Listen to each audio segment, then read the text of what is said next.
পঞ্চপ্রদীপ জ্বলে গেছে দেখছি। হ্যাঁ পঞ্চপ্রদীপ? পঞ্চপ্রদীপ বলতে? আরে বাবা, 5 প্রদীপের তোরাই তো 5 সলতে রে। হ্যাঁ কি ব্যাপার রে গুলটে, দুপুরের খেটনটা তো জম্পেশ হয়েছে দেখছি। কি দিয়ে ভাত খেলি? আজ ইলিশ মাছ হয়েছিল দাদু। ইলিশ? বলিস কি রে?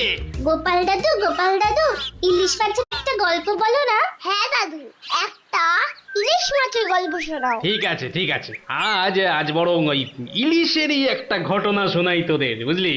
শোন তবে।